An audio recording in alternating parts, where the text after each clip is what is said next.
Welcome to Andy and Ari on 3, and well, we should probably just let Eliah Drinkwitz lead it off because he's led it off so well this morning. With that, I know there's a lot of burning questions in this room by the 14 of y'all that showed up.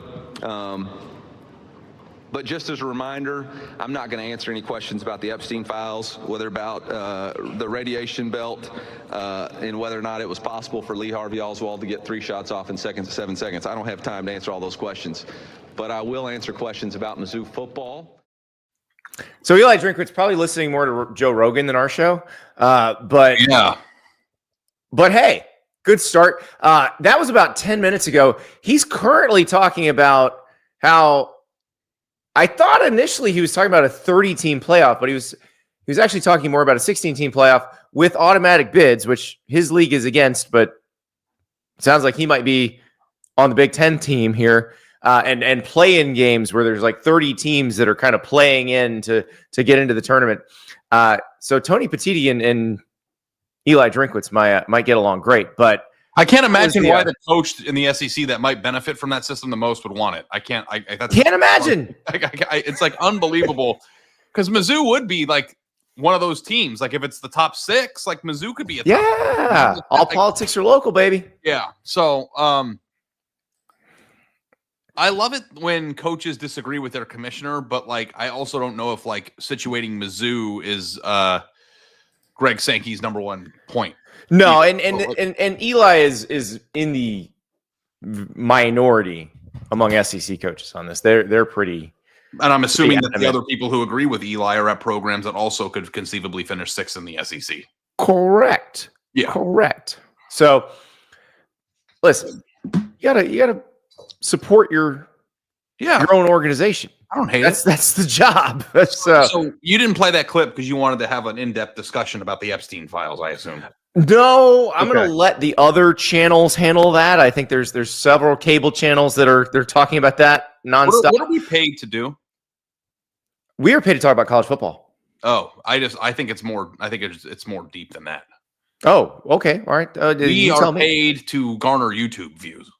That's true, but I also think there's a lot of people better at garnering YouTube views about the Epstein files than us. Yeah. I feel like that's not really our area of expertise. I mean, I just remember like my 3rd journalism class at the University of Arizona was about like localization of stories. I don't know if we can. Oh, we want to localize it. Okay. How are we localizing that? How we localize that to a college football story? I don't know, but like I'll think about it. Maybe that'll be tomorrow's show.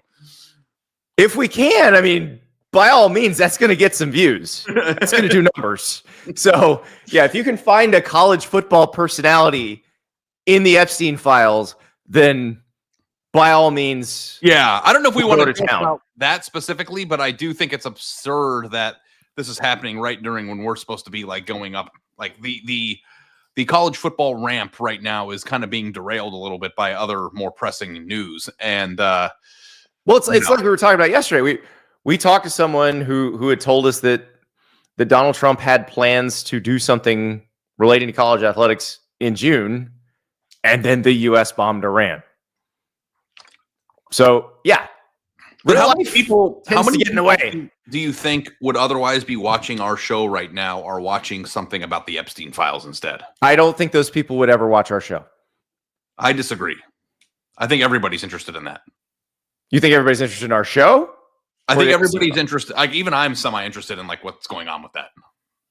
I mean, you can be interested in 2 things at once. That's what I'm saying. And I want the people. I'm telling you, the people who fixate on that sort of thing, they're not watching a lot of sports shows. Okay, so if you think that's just not their bag, baby. The audience, and I think the chat will back me up here. You guys are here because you don't want to go do that, right? I care about football. There we go, Raymond Horton. Okay, that makes me feel good. Thanks, Raymond. That picture is not what I would have expected, though. So, by the way, before the show started, I put Ari in a bit of a crisis. So Ari was once again regaling us with his lettuce. His hair is spectacular. My wife pulled you're getting a little thin up there. I'm like, yeah, thanks. Let me see the aerial view. You look good. The thing is, I'm I'm not turn around if you're in a wheelchair, like a wheelie. I'm not short, so most people can't see the aerial view. So that's good. Like sitting here though, that's where it starts. Yeah, it's not bad. It's not bad. It's just not the lush carpet it used to be. But I was explaining to Ari that John Mateer has much better hair than Ari. And Ari was getting a little self-conscious about it because we'll start with DJ Lagway, who, obviously has a fade. But he said something yesterday that got me thinking, because someone asked DJ Lagway, the Florida quarterback, what his best attribute as a quarterback is. And his answer intrigued me. My best attribute as a quarterback is really I'd say my, as people would say, my, I guess, aura, confidence, and just the way I portray myself on game day. Like, my teammates always joke around about, like they say that I'm a totally different person on game day, and that kind of oozes out of me, and it's just great to be able to be that for my guys. That's the perfect description. I like that. Of all the words the kids use these days, I don't know what skibbity means, but never heard that word. I like aura. I like it. It hits for me because it's a nebulous concept. It can kind of mean whatever you want it to mean, but for me, it's that intangible piece that you can't quite put your finger on, but when someone who has it has it.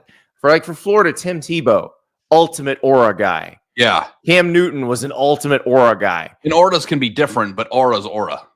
Yeah. And everybody can sense it. And we were talking about it last week at Big 12 with Devin Dampier. You could sense it coming off him, hearing him talk.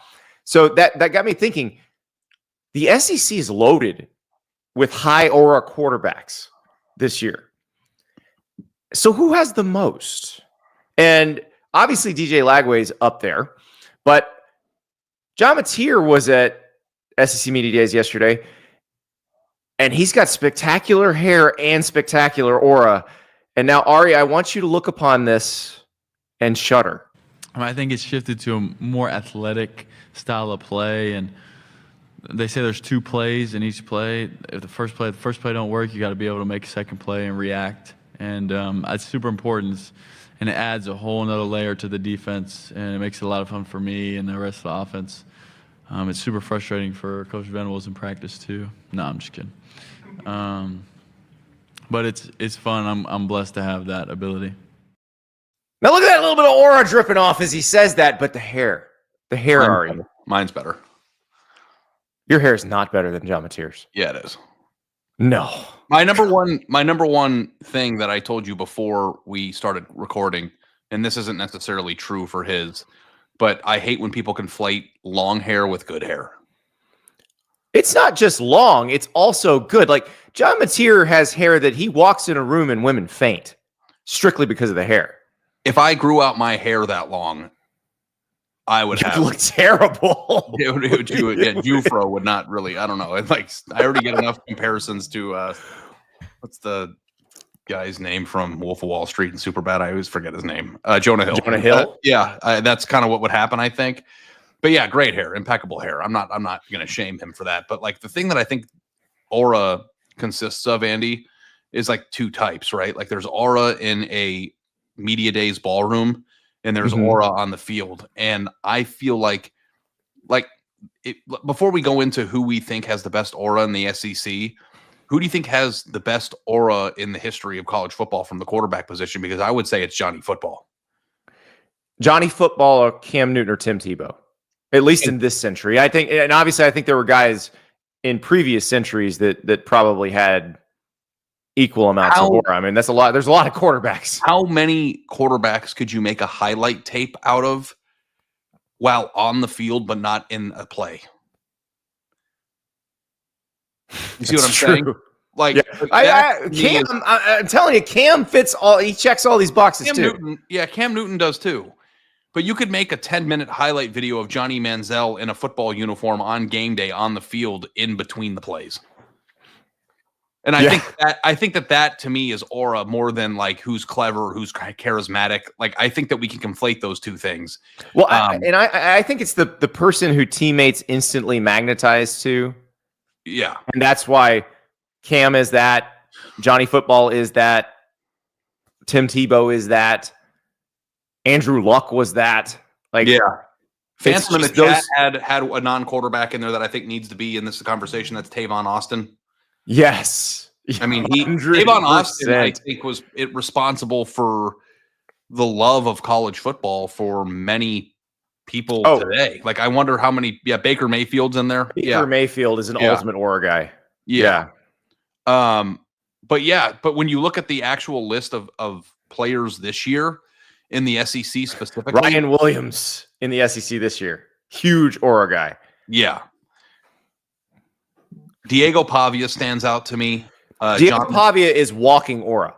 Yeah. He's more aura than he is ability, I think. See, that's the difference. Like Cam had just superior skills and size and speed and everything else. Johnny Football didn't. Andrew Luck did.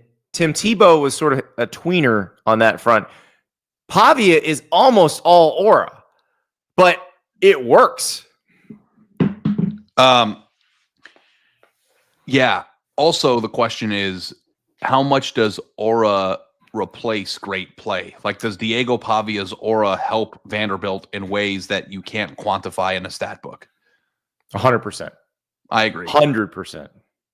I agree. Joe Burrow. I think Garrett Nussmeier has a lot of aura too. I'm curious to see this Netflix series because I know they spent a lot of time with Garrett Nussmeier. I think we're going to come off understanding his aura a little bit better too. Yeah. One that we didn't say that a few people have said in the chat that we need to. Joe Burrow had a ton of it. Oh yeah. Like when he walked out of the tunnel with Burrow, spelled Burreaux, like that was like for the Texas A&M game. Yes, smoking of the cigar, amazing.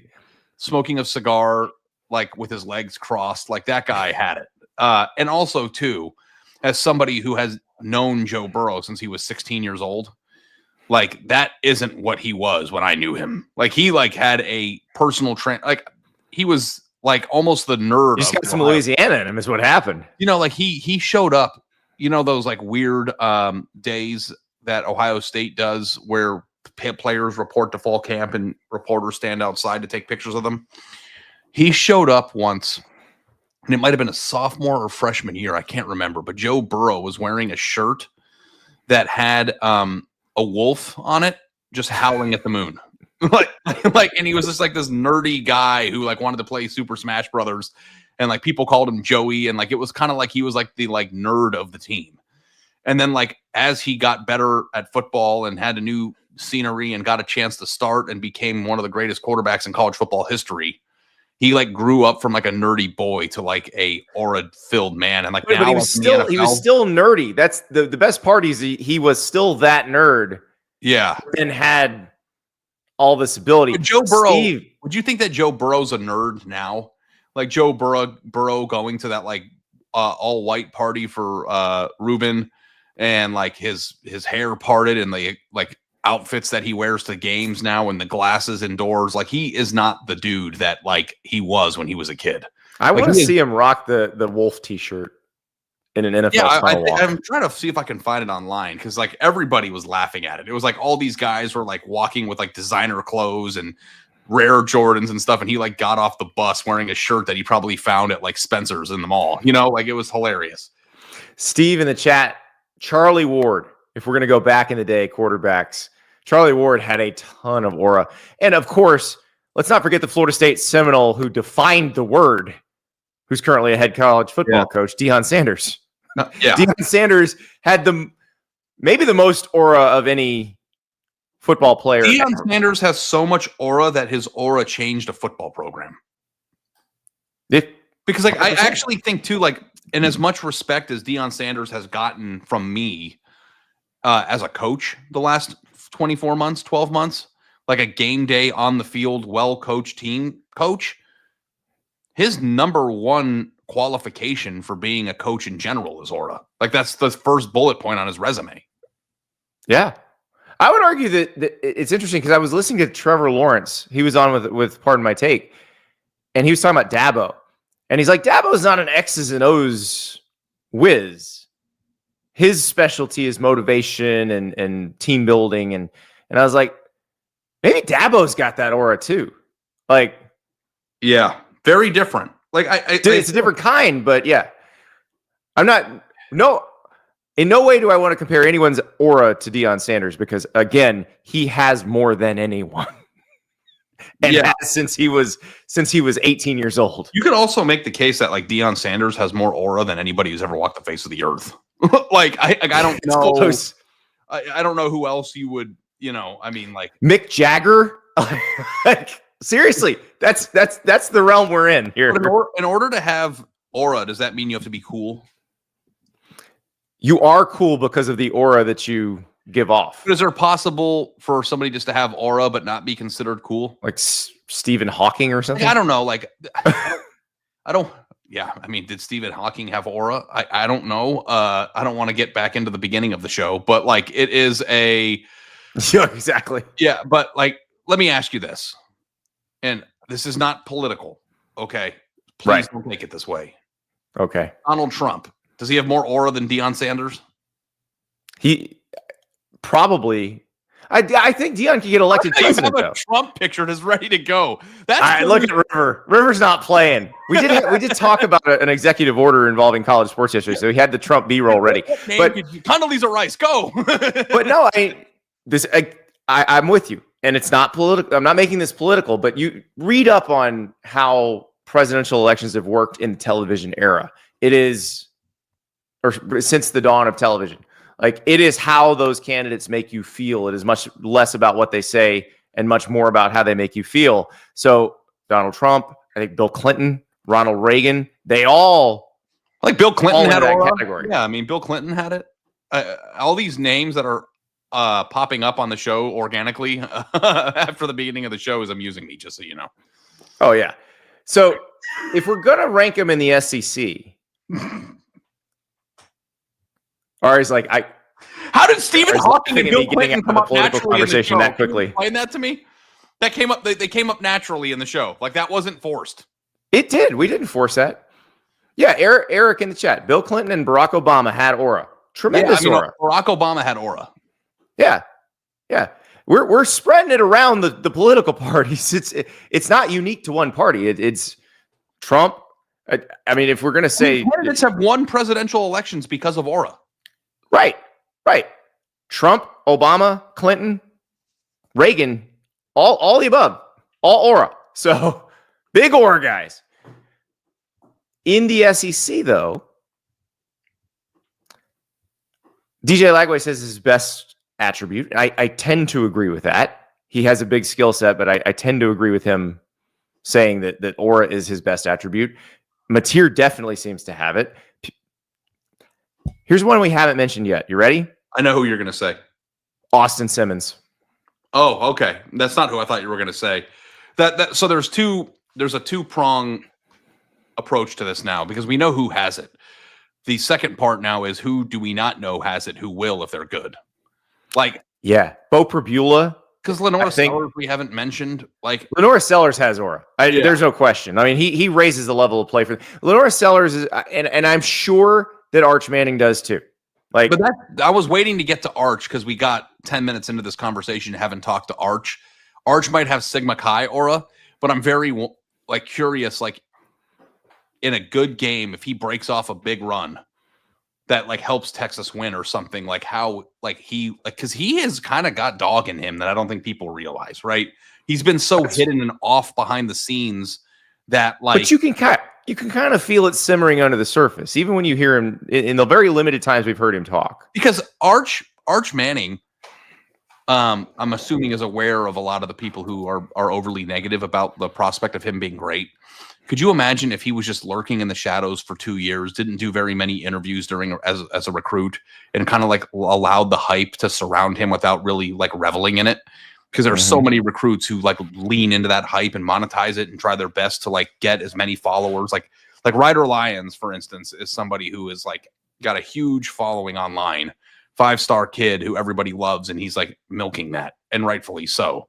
But then when Arch Manning, who patiently waits his turn for 4 years since the beginning of his recruitment, comes out onto the field and just like is an absolute dog, celebrates, talks his shit, like does all this stuff that like we didn't know existed because he's been like in the shadows, and like completely embraces, like he's like, okay, well the hype was real. And then you get to a point where you actually back up that hype, and then you become a person that people doesn't know exist, would be like the coolest story arc for him to me. Literally, like, I mean, the story arch, you know, the story. I like it. No, it's legitimately fascinating to watch that evolution, because he is a very good athlete too. It's not just, oh, I'm a pedigreed thrower of the football because I'm Peyton and Eli's nephew. Like, he's a very good athlete. He definitely isn't afraid to put his head in there. And I definitely think we're going to see aura from Arch. Bo Pribula, if he has a bunch of aura, could make Missouri quite a bit better. Here's one. Joey Aguilar.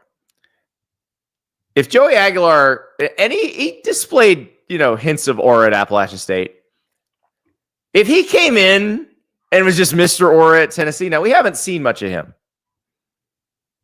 They've intentionally kept him, not Tennessee, but Joey's people too. Have intentionally kept him out of the spotlight here because they don't want the kind of backlash that happened with Nico. But imagine what will happen if this guy is the dude. I don't know if that's going to happen, because I think if he was like that, UCLA would have gone and got another quarterback. But just imagine. I wasn't blowing smoke on Tennessee fans. Like, if he is even above average, he has a chance to be like Knoxville's sweetheart, right? Oh, yeah. And then adding in any sort of celebratory aura to that.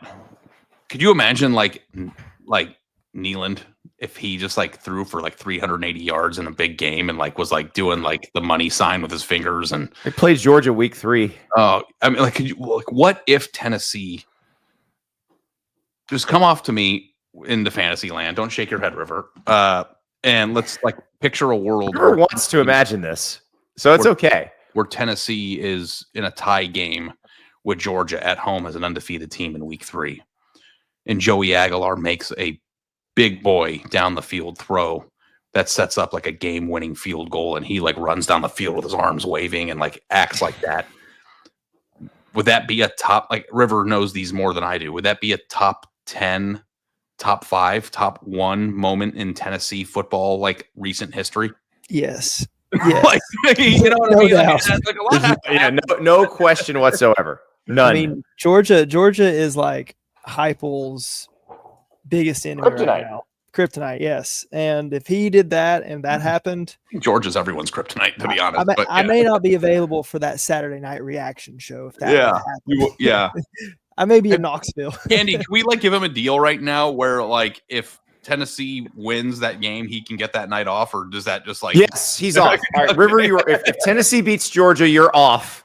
Deal. We also need whatever you do. Like, I can't promise that if you get arrested, you won't get fired, but I'll go to bat for you. Let's go. I don't know how much we need him desperately, so I don't know how good the show would be. We'll cross that bridge when it comes. Dear Shannon Terry, we may have to dip into petty cash to bail River out of jail. Yeah, if Tennessee beats Georgia, but it's gonna be worth it. Yeah, I hope that for you. I'm not holding my breath, but so rank them though. Let's put a bow on this and rank them. Okay. So from an aura standpoint, right now, my number 1 pick would be Diego Pavia. Like for the number 1 overall player. Mine also would be Diego Pavia. Then okay, you go 2 then. Okay, I'm gonna go Lagway here. Okay. Then I'm gonna go Sellers. All right. I'm gonna go Nussmeier. I would have taken Mateer above Nussmeier. Oh, Mateer's good too. See, that's the problem. I did my Big 12 quarterback rankings at On3, and I'm running the same problem here where I feel like there's this Diego Pavia, because he's walking aura, like he's the number one here, clearly. But the next group is really bunched together. And it's the same thing like I had where Sam Levitt was number one in the Big 12, and then the next like 2 through 7 was almost impossible. I think in order to have peak aura in the way that I'm viewing it, and that's not true. It's not true because Joe Burrow didn't run that much. But I feel like the way John Mateer plays is more conducive to aura moments. Yeah, I mean, but Joe, don't forget, in that 2019 season, Joe was great at evading pressure. Joe kept a lot of plays alive and then would throw to Justin Jefferson or Jamar Chase, but he could move around plenty good. Yeah, which I just picture and like, that describes Lagway. I think that describes Arch Manning. Sellers. I mean, there's a clip that's running around of Sellers because Dane Brugler was doing some stuff on LT Overton. LT Overton's the Alabama edge rusher. There's a clip where Overton just destroys his man, gets pressure, and then Sellers escapes it. It's more of a Sellers highlight than it is an Overton highlight, but it's a both of them highlight. And so Sellers absolutely has that. Yeah, I was covering a Oklahoma game with Bill Landis in 2016, I think. And Bill Landis said that Baker Mayfield plays like a psychopath, and he meant that in a complimentary in the form. nicest possible way. Yeah. And I feel like the more psychopathic you play, the more aura you have. And like, well, that's Mateer. So you probably should have Mateer second. Probably a little bit higher. Maybe I'm making a mistake, but like Arch Manning can run, Austin Simmons can run, Bo Prabula can run. I think we know that he was the running package last year. Ty Simpson can move better than people think. Nobody in the conference runs like Mateer does in the way that he does. Correct. Like he's a weapon in design runs. He's the in a way that none of these other guys are. He's the type of person that will put his back to the line of scrimmage and gain 12 yards somehow on the play. Yeah. I'm so excited. And that's the Johnny aura that I'm thinking in my head because that's how Johnny played. Right. Johnny yeah. played like psychopath. Yeah. I'm so excited for this season because of stuff like this. Like, we're going to get to see all these guys play against each other. It's going to be incredible. You know, every college football season's amazing. I've never like watched a college football season and been like, that sucked. Like it's always good. I think we have a chance this year for this to be one of the more memorable seasons of the past 25 years. Like, and I don't want to hype it up because you never know. But in terms of quarterback star power, or at least interesting quarterback presence, I cannot recall during my entire career where like you had these lists and they were this interesting for every conference. Like even the Big 12 has interesting quarterbacks. Big 12 has tons of interesting quarterbacks. So there's my QB rankings in the Big 12. It's a good segue there. I had Sam Levitt number 1, Avery Johnson from Kansas State number 2, Devin Dampier from Utah 3, Sawyer Robertson from Baylor 4, Rocco Beck from Iowa State 5, Josh Hoover from TCU 6, Jalen Daniels 7 from Kansas, Caden Salter from Colorado 8, Baron Morton from Texas Tech 9, and Brendan Sorsby from Cincinnati 10. 8 of those guys were above average to excellent quarterbacks in the Big 12 last year. Yeah. And 2 of them were transfers. Can you imagine like peak Jalen Daniels 2 years ago, having him 7 on a list 2 years later? It's unbelievable. And I think he probably gets negged for injury stuff, but and he played all 12 games last year. Yeah. But what's interesting, but the thing about Jalen Daniels is he can be the most exciting or the most maddening. And it's sort of, it's hard to, like Sam Levitt plays like a psychopath. Like you said, Sam Levitt, if we were to do the aura rankings for the Big 12, it'd be easy. Sam Levitt, far and away number 1. Yeah. Sam Levitt, Avery Johnson, Devin Dampier, Sawyer Robinson, Rocco Beck, Josh Hoover, Jalen Daniels, Caden Salter is a hell of a top 8. Like, I mean, and you want to think about like a conference with like entertainment value. Like we always know that like the Big 12 is the most, to keep using the word psychopathic conference there is. But if these are the quarterbacks in the Big 12, and then you look at your Big 10 and SEC lists, and then you have the ACC out there with guys like Cade Klubnik, and I mean even Thomas Castellanos, I think is something that's interesting to track. Didn't make my top 10. That's what I'm saying, but he's even interesting. Neither did Miller Moss, and the Louisville fans are very mad about that. But Andy, Miller Moss is an interesting quarterback to track, and he's not in your top 10 in the ACC. Oh, I think Miller Moss could be really good. my thing with Miller Moss, the reason I left him out of the top 10 is it is a red flag when you are a quarterback who does not have success playing for Lincoln Riley. Because that's what the Louisville fans are like, don't you know how good of a quarterback whisperer Jeff Brom is? I'm like, yeah, I do. But you know who's a better quarterback whisperer historically? Lincoln Riley. Gio Lopez, number 7. Yeah. Like, I'm just saying, like, there isn't a college football game that'll be on in the first weekend where I'm not going to be watching it with my eyes on at least one of the quarterbacks in the game. Like, they're a very quarterback, the deepest quarterback year I can recall. Yeah, we're looking at this ACC list. I've got Haynes King at number 5. Haynes King versus Caden Salter, week 1. That's going to be a good game. Carson Beck versus CJ Carr, week 1. Yeah. I mean, look at this week 1 go. game. Every single quarterback on this list is interesting. Well, okay, here's the week 1 great games. Arch Manning versus Julian Sayin. Ty Simpson versus Thomas Castellanos. Garrett Nussmeier versus Cade Klubnik. CJ Carr versus Carson Beck. Joey Aguilar, we think, versus Steve Angeli, we think. Jackson Arnold versus Sawyer Robertson. Haynes King versus Caden Salter. Kyron Drones versus LaNorris Sellers. That's just week 1. Okay, week 1 quarterback matchup. Which one are you most intrigued by? Nussmeier Klubnik. Yeah, Nussmeier Klubnik. Now, I mean, Carr Beck is going to be something. I love how like you haven't said Arch Sand yet, but like I am. You know what might sneaky be my number 1? Because knowing players are good and seeing them be good isn't interesting. Yeah, Auburn Baylor. I'm telling you. Yeah, I was going through. We talked about Jackson Arnold a lot yesterday. We played all the clips of him at media days. I was doing the Big 12 rankings.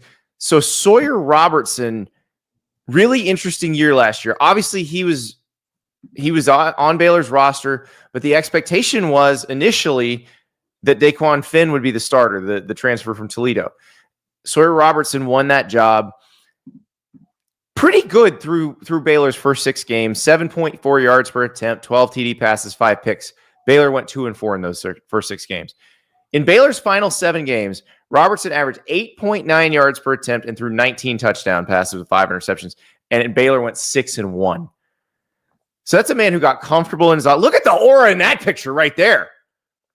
Got comfortable in the offense. Now he and Jake Spavital have had all year together to build it together.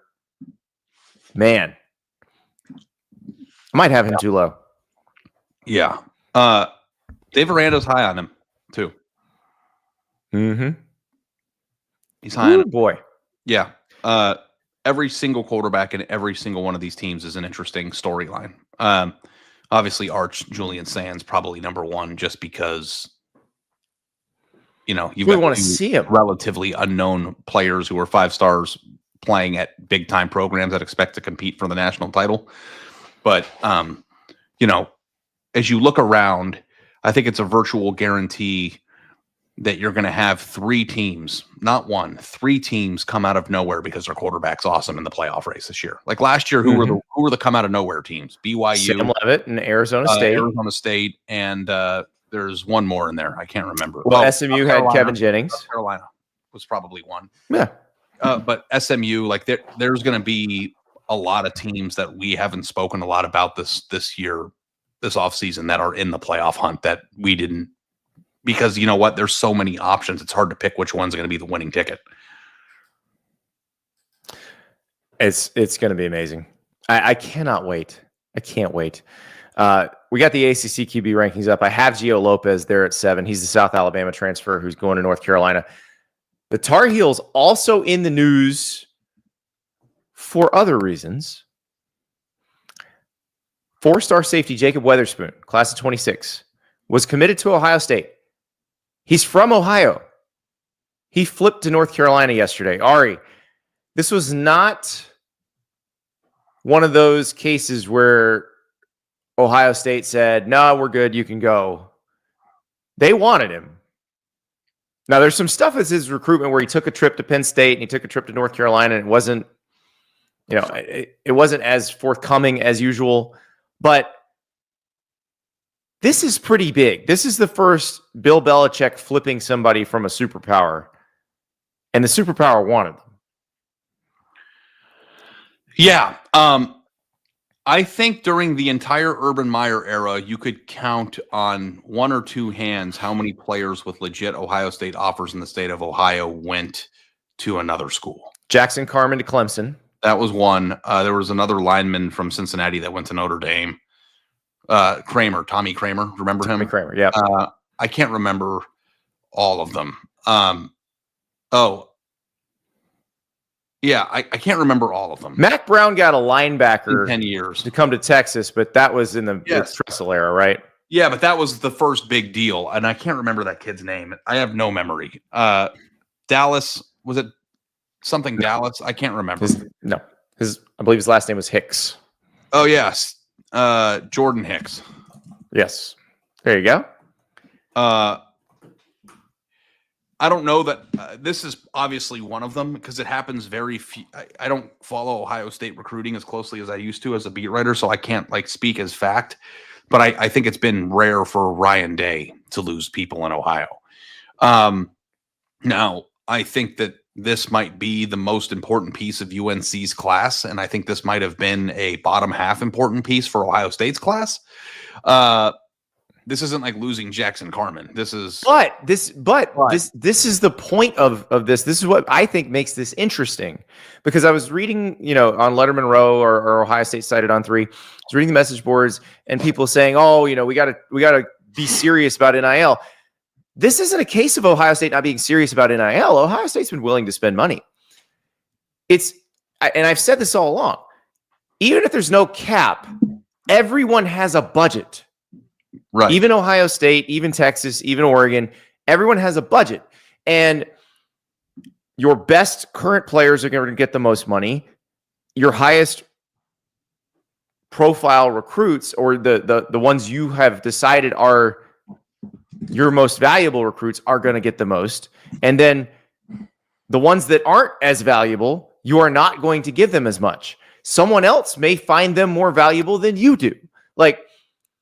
You could be the number 1 player in North Carolina's class or the number 16 player in Ohio State's class. Well, you're going to get more money as the number 1 player in North Carolina's class. That's just economics. So this is why we keep saying it's going to be really hard for programs like Ohio State to do what they did last year and have the kind of roster they had last year. Yeah, you just can't stack guys like this anymore.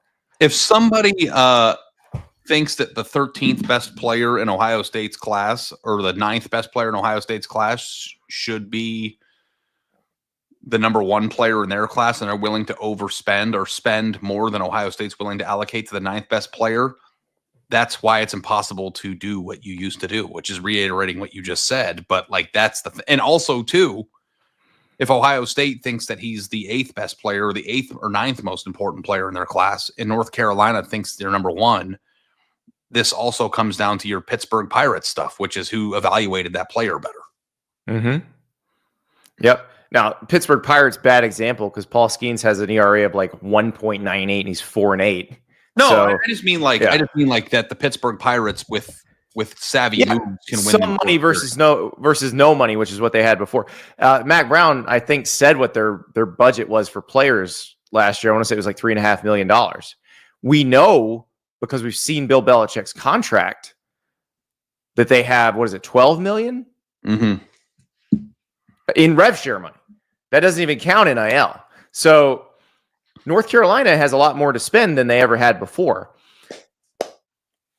And they also have Bill Belichick to sell, which I think matters. Because here's the thing. Steve Wiltfong, our recruiting guru, he was posting on the message boards at Letterman Row, and he said, for Ohio State, Weatherspoon's kind of a take and develop guy. He doesn't start right away, he plays special teams, and then he becomes a starter. And Steve said North Carolina is looking at him differently. Whereas, so now you decide, do you want to make less money, sit at Ohio State, or make more money, play immediately in North Carolina, and oh, by the way, you're playing for Bill Belichick. Right. And also, to have a chance to develop faster and become a star somewhere else, where you might have to wait 3 years. I see that, and also while getting paid more. Right. Because it's not like you're not going to the NFL from North Carolina. And the thing Bill Belichick can do that other coaches can't is he can say, I can develop you for the NFL. And there's really no argument that the other school can make against that. Right. Like, it's one thing if Tennessee says, we're going to develop you for the NFL. Here are the DBs we've put in the NFL. And you have to sort of just gauge that. All right. They have put these DBs in the NFL, but Ohio State has put more DBs in the NFL. And that is what I'm going on. When Bill Belichick says it, even though he's never coached a college game, you're like, oh, I trust Bill Belichick to know what a good NFL DB looks like. Yeah. You know what I never understood? If you coached in the NFL or you won Super Bowls, does that make you qualified to sell developing for the NFL? It doesn't make you qualified for that. It makes you qualified to say, I know what this looks like. Or what it takes. And I'm going to make you that. Yeah. Because I always just thought, like, well, if you're a good drafter or all that stuff, it doesn't mean that you're good at taking a high school player and making them that. It means that you're good at identifying them when they're ready to be in the NFL. It's a different skill set. It is a very different skill set, and we don't know that Bill Belichick can do that. But I do think if you are the player, they can make a pretty compelling argument. I do think that, like, I would trust Kirby Smart or Ryan Day to develop me for the NFL more than I would 100% right now. Right. Like, so, like, that to me that's the point I'm making. Like, a person that's repeatedly, I think that a person that's repeatedly created draft picks out of highly rated players is a more compelling sales pitch to me than playing for somebody who won a bunch of Super Bowls. But what if I gave you more money and you could play right now? That would help. And there's multiple levers here that these coaches can pull, and that's what's getting pulled here. Yeah. And now Ohio State's class will be incrementally worse and UNC's will be better. And then on the field, Ohio State will be incrementally worse and UNC will be a little bit better in 4 years. Right. And we're not saying that this means North Carolina will be better than Ohio State in 4 years. We're just saying Ohio State is not going to have backups that are better than North Carolina starters anymore, which is what they used to have. Yeah. Like, Ohio State used to have North Carolina's starting corner on the bench. It's amazing. I mean, and Alabama was the same way in the Saban era. Like, I always wondered, like, 2012 Alabama, if you made the twos on the 2012 Alabama team a team and had them play in the SEC, what would their record be? 9-3. I think you're right. Yeah. We used to play this game when I was on the Ohio State beat all the time, and we thought that Ohio State's too deep could have won the Big Ten at certain eras. Like, where it would have actually beaten Ohio State starters? No, I'm saying give them a whole season to play together. If you took Ohio State's starters out of the equation and then Ohio State was just their too deep. Yeah. Or what if you sent the Ohio State too deep to the ACC or something like that? That would have been incredible. It didn't really quite play in the SEC in 2016, but in 2016 or 15, 16 is a funny year to choose because they didn't even win the Big Ten their starters didn't win the Big Ten in 16. Well, 15 didn't win either, but that might have been Urban Meyer's most talented team. Yeah, 15 didn't win the Big Ten championship? Oh no, they lost to Michigan State. Right. Yeah. But there were times in the 13, 12, 14, 17 era maybe that they could have won the Big Ten. Yeah. It is crazy. In 19, their backups probably could have won it. Oh, yeah. That team was great. Yeah. So that's what we're in now, where this gives North Carolina. Now, North Carolina can't do this with that many players. Like, and they're not going to be able to pick off somebody that Ohio State considers a top 5 in our class recruit. Yeah, the point isn't that, like, Tavian St. Clair is going to start going to North Carolina. That's not the point. The point is whether or not Ohio State's the bottom half of Ohio State's class is ever going to be as deep as it used to be. And I illustrated this when writing about Georgia last week. I think Georgia has 8 or 9 3-star prospects committed right now. And they never signed more than 6 during the entire Kirby Smart era. Again, that might just be an anomaly, or that they find these 3-star prospects from a evaluation standpoint to be undervalued. And I'm sure that's Alabama's is like that too. We talked about Alabama's hot streak and how they got all these top 100 guys. But if you look, it falls off much quicker than the Saban classes fell off. And that's not Kalen DeBoer's fault. That is the system now. That is how it works, because you can't, like, Saban would have classes where the 21st guy in the class is like 244th in the country. Right. And that would be you're not going to be able to do that again. The number one player in like 80% of the other classes. And like, that's why when people used to say recruiting rankings don't matter, it used to drive me insane, because it's like, you can't look at Alabama's class. Even if 70% are hits and 30 are misses, like even 70% is still 7 to 10 more players on an annual basis a year. So now here's the thing. Also allow them to make more evaluation mistakes. Yeah, right. Because you didn't have to be 100% on that. If you got 20 players in the top 250 and 9 were hits, then you have 9 more top 100 players that are better than everybody else's number 1 player in their team. Yeah. And they didn't miss 50%. That was just me saying that. No, they're and Ohio State always had a great hit rate too. So that's where this comes in. Let's pivot from this. So let's take UNC and Ohio State out of the equation and just do tier B teams and tier A teams and tier C teams, and tier A teams. How many in this new era with rev share of the tier C and tier B teams will be able to pay more for their top 3 players than Ohio State, Georgia, Texas, Alabama will be able to pay for players 9, 10, and 11? If we go to like 13, 14, and 15, I'd say all of them. Right. So Ohio State, Georgia, Texas, and Alabama are still going to have their top 9 players, or their top 8 players in their class are all going to be top 150 players, and it's still going to be stacked that way.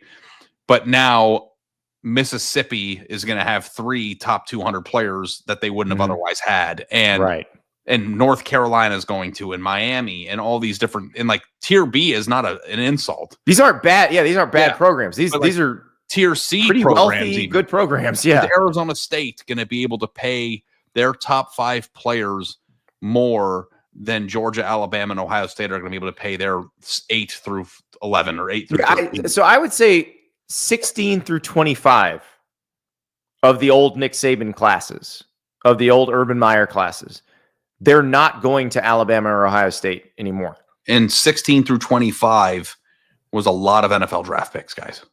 A lot. Yeah.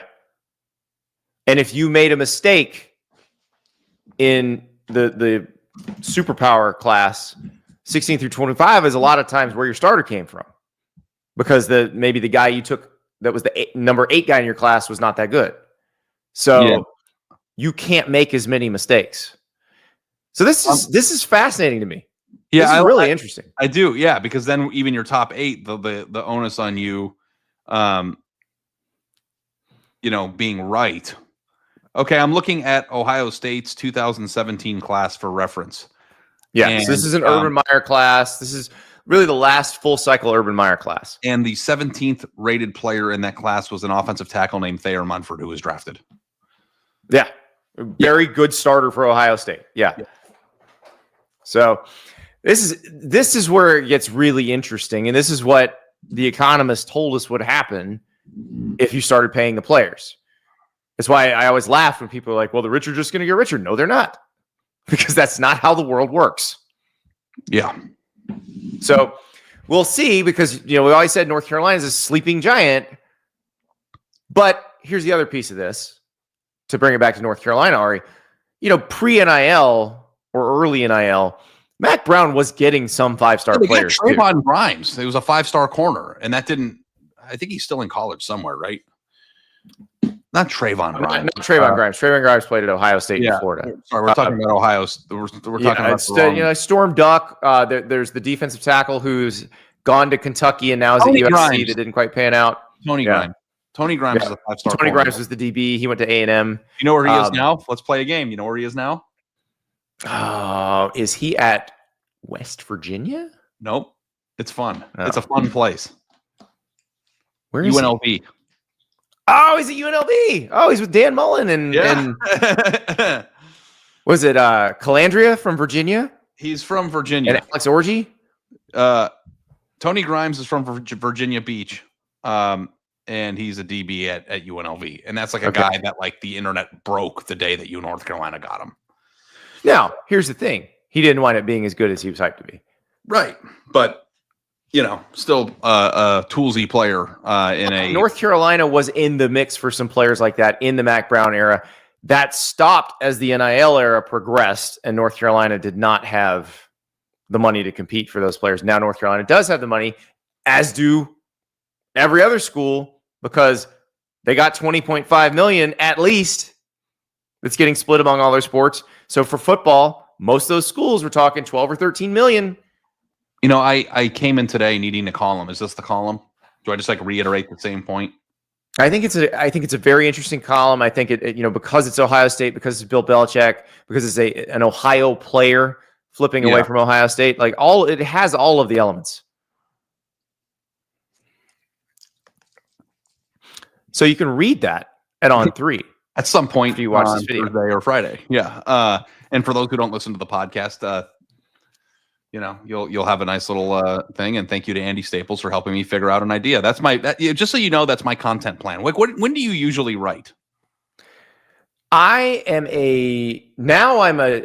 write usually after the show, usually when the show ends, especially if something we talked about struck a nerve, then I start writing. I used to be a late night writer before we had kids. I was a write deep into the early morning, start writing at 10, right till 2 a.m. When I was in Ohio and living alone before I met my wife, I would write my columns, my stories. And I guess this wasn't something that people back in the day could do because of deadlines, but I would write from 9 p.m. till 2 a.m. and then sleep until 11. And now, because I'm in the stage of life where once we get our daughter down at 7:30, 8 o'clock, I'm just fried. It's just it's a level of tired I didn't know existed. I always write right after our show. And a lot of times I'll come into the show knowing I need to write something, not knowing what I want to write or not knowing what that topic is going to be. And then you and I will have a discussion. And then right when I shut my laptop after the show's over, I just go bang it out.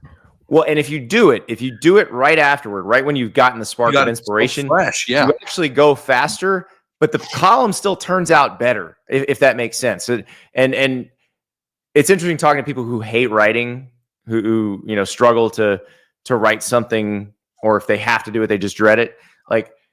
The best things I've ever written all came out in 30 minutes. Oh, for sure. And the ones I had to labor over always turned out terrible. So I'm not the best reporter in the world. I've got some, weaknesses that you have strengths and stuff, but I think that I'm a very strong column writer. And I think part of the reason why that's the case is because you and I are able to poke holes in the counterpoints. And anytime anybody ever asks me, what are the counterpoint or what's the key to writing a good column? Mine is to spend the entire column poking holes in the counterpoints that will be in the comments section. And I think if you know what the arguments are going to be beforehand or what the questions are going to be beforehand, and you destroy those arguments in the column, then you've written a good column. And being on the show with you helps me because you poke me when I think something, and then I know, but being poked is good. It's important because I think bad columns are ones that are written strongly, and then their first comment on the thing, the entire column just blows a hole in the whole thing. You need to be able. A good column has to be sturdy. It has to. It has to be able to live up. It has to make you think, even if you don't actually change your mind. You're like, I hadn't thought about it like that. The punters. Ari about to bang one out after this. I'm gonna go clap one out after this. Call him. Hey, call him. Another piece of news. My birthday's coming up this weekend, though, so who knows what's going to happen. Another piece of news that dropped on Wednesday.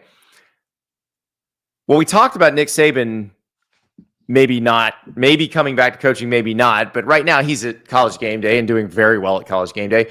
So College Game Day's competition, Fox's Big Noon Saturday, Big Noon Kickoff, now it seems that they are beefing up. Barstool Sports founder Dave Portnoy in discussions to join the Big Noon Kickoff crew. So for those who don't know, Dave Portnoy created Barstool Sports. It has become a kind of a media juggernaut. It's a huge media company now. And he's a Michigan grad. He's a very outspoken Michigan fan. He's a big-time gambler. Talks about it all the time. And my question to you, Ari, is at what point is Urban Meyer going to try to strangle Dave Portnoy on the set of Big Noon Kickoff? You know, the media landscape is changing dramatically. Both, like, you and I worked for The Athletic and the New York Times. I mean, I almost worked there for a decade. So, like, my brain, to a certain extent, is still kind of, like, mapped out in that way, in that, like, you have to act and behave and say and do certain things in order to maintain employment in this world.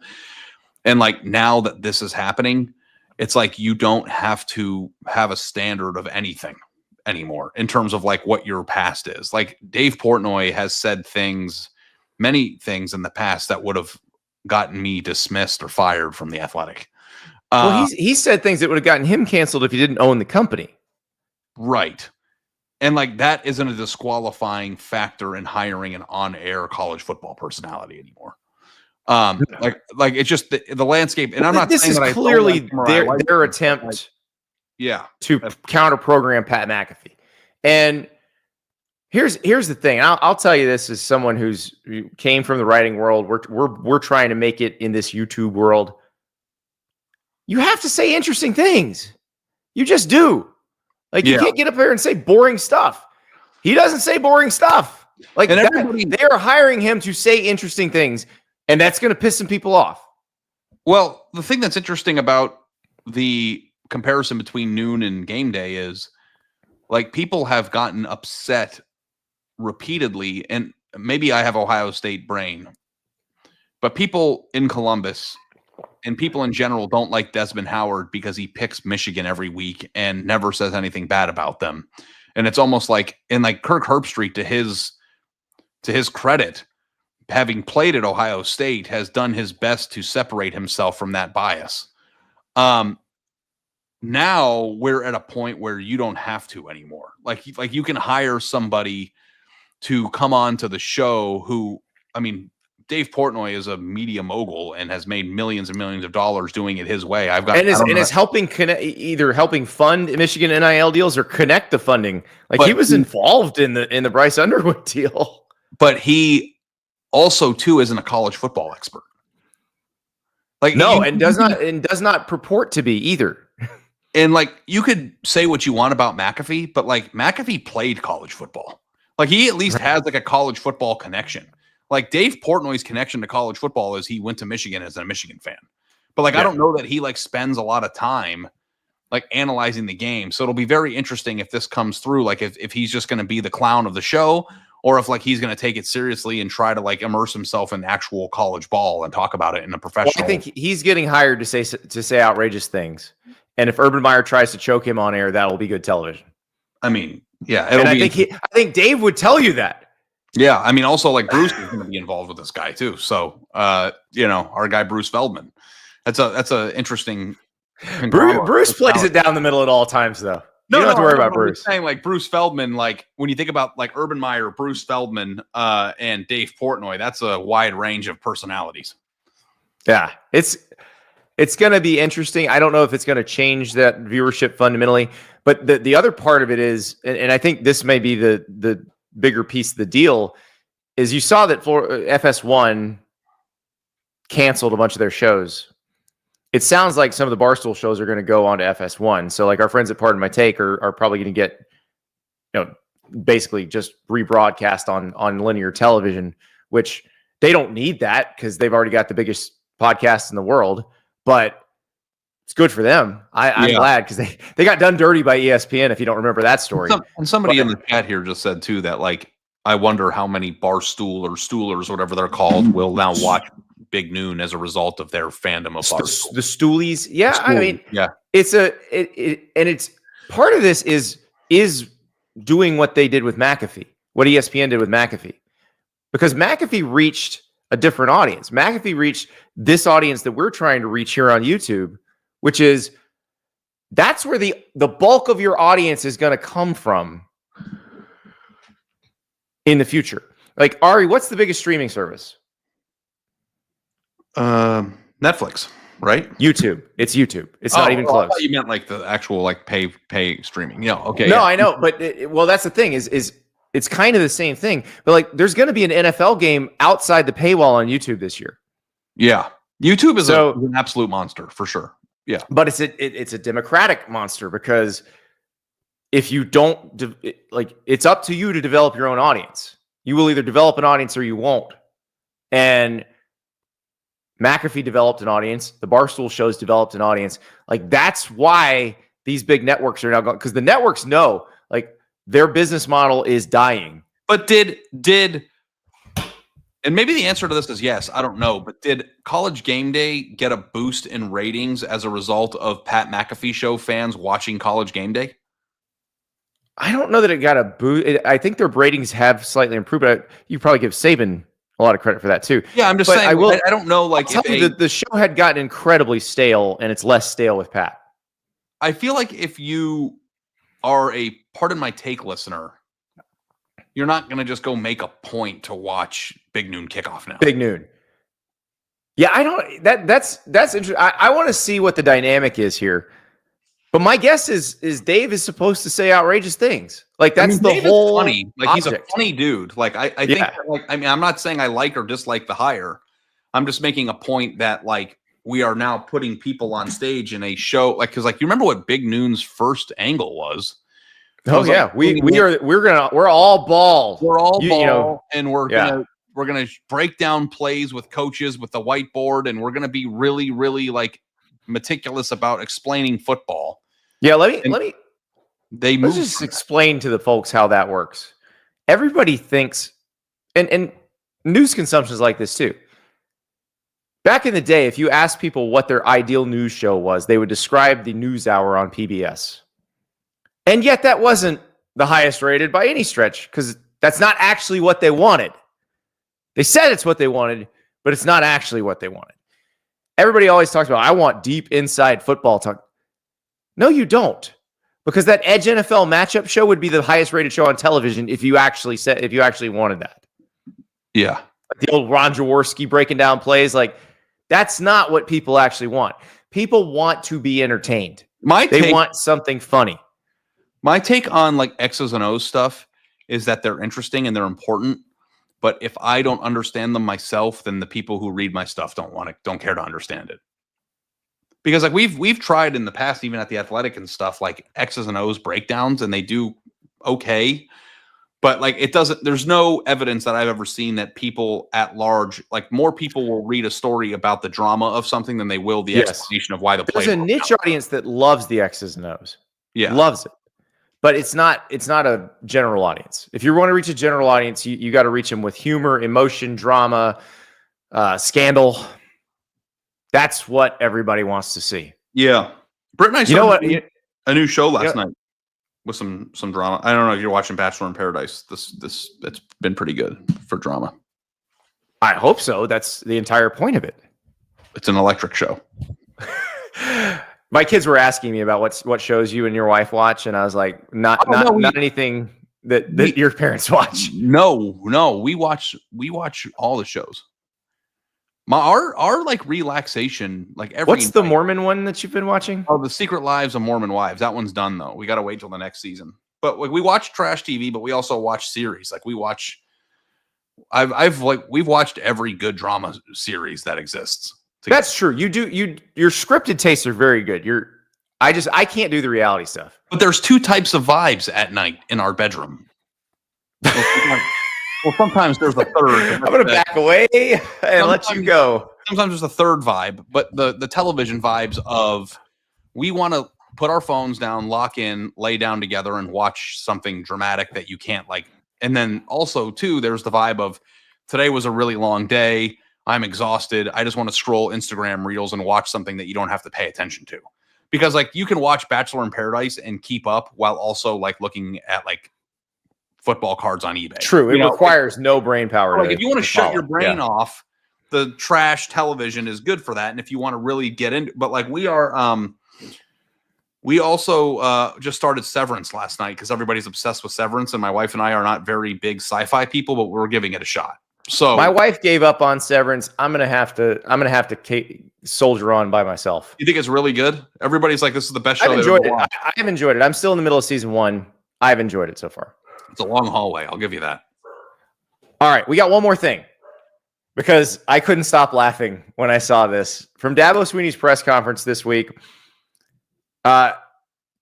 Him talking about running into Brian Kelly in the Redneck Riviera, but maybe not the Brian Kelly he thought. Here on Great Beach, little spot. So my brother or my sister-in-law, she's saying, "Hey, Brian Kelly has a place. His wife has a gift shop right on the corner there in Grayton Beach." I'm like, "Oh, really? That's pretty cool." I had no idea. So anyway, we go there and I walk off. So I go into the store. Me and Kath walking in the store. Kath buys something because she's trying to support Mrs. Kelly or whatever we're doing. So she buys something and we go in the store and I'm walking around. I go out and they're like, "Yeah." And he's got a concert. He's going to have a concert in the back. So I'm like, okay, I'll walk out the back. There's a little stage in the back and there's like some, I think it's like fake grass or whatever. Just a small little area. And it says Brian Kelly, performing live on this day, whatever. And I'm going, freaking hey, Brian Kelly can sing, play. I didn't know that. So I'm like taking pictures and I'm sending it to Brian Kelly. I'm sending all these pictures to Brian Kelly. And then I'm going, I get on the stage, Brian Kelly, I'm just kind of having some fun. I'm like, hey, I got, and I sent all this to Brian Kelly. All right. Well, then the guy that was with my brother, he's walking over because Cass said something about, I don't know what she said. I just can't believe that Brian Kelly, this is really cool. And she's, like, we played them or something in the opener or whatever to the guy. And he's like, what? And as it turns out, there's another Brian Kelly.